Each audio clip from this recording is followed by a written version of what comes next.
Halo pemirsa, kembali lagi di channel Portal Dunia yang selalu update seputar berita nasional.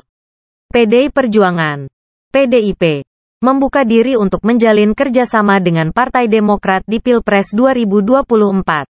Ketua DPP PDIP Puan Maharani diagendakan bertemu Ketua Umum Demokrat Agus Harimurti Yudhoyono (AHY). Mengawali rencana kerjasama politik ini, kedua sekretaris jenderal masing-masing partai telah bertemu kemarin. Sekjen PDIP Hasto Kristianto dan Sekjen Demokrat Teguh Rifki mematangkan pertemuan Puan dan AHY. Kepala Badan Komunikasi Strategis Partai Demokrat Herzaki Mahendra Putra mengatakan pertemuan kedua sekjen ini juga membahas peluang kerjasama PDIP dengan Demokrat di kontestasi politik 5 tahunan. Ia belum menjelaskan lebih jauh soal tanggal pertemuan antara anak Ketua Majelis Tinggi Demokrat Susilo Bambang Yudhoyono, SBY, dan anak Ketum PDIP Megawati Soekarnoputri tersebut. Pengamat politik Universitas Andalas Asrinaldi mengendus gelagat PDIP mengajak Demokrat bekerja sama untuk menjegal Anies Baswedan mendapat tiket maju sebagai calon presiden, Capres 2024. Sejauh ini Demokrat telah membangun koalisi dengan Nasdem dan PKS untuk mengusung Anies di Pilpres 2024. Koalisi Perubahan untuk Persatuan ini telah memenuhi presidensial threshold. Saya melihat kerjasama dua partai ini tentu untuk kepentingan pemilu.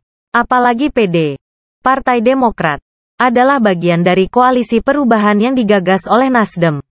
Jika PD bergabung dengan koalisi PDIP, tentu koalisi Perubahan untuk Persatuan tidak bisa mencalonkan Anies, ujar Asrinaldi kepada Indonesia.com, Minggu, 11/6, malam.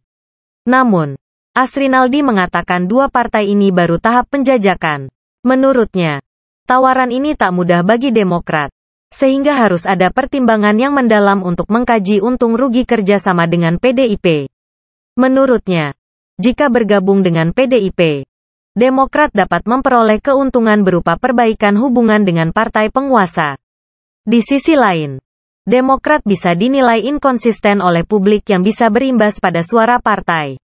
Sementara bagi PDIP ini hanya keinginan untuk menggoda Partai Demokrat apakah bersedia meninggalkan koalisi perubahan, ujarnya. Lebih lanjut, Asrinaldi mengatakan gerilya PDIP ini bisa mengubah peta koalisi jika berhasil menggaet Demokrat. Ia pun berani memprediksi hanya Ganjar Pranowo dan Prabowo Subianto yang bertarung di Pilpres 2024. Ia menilai partai-partai pemilik kursi di DPR, selain PKS dan Nasdem, akan merapat ke salah satu poros koalisi Ganjar dan Prabowo. Saat ini Golkar dan PAN yang belum menyatakan dukungan kepada Ganjar maupun Prabowo. Golkar dan PAN bersama tergabung dalam koalisi Indonesia Bersatu, KIP. Namun, PPP telah menyatakan dukungan ke Ganjar akhir Mei lalu. Meskipun demikian, Golkar dan PAN tetap bisa mengusung capres walau hanya berdua.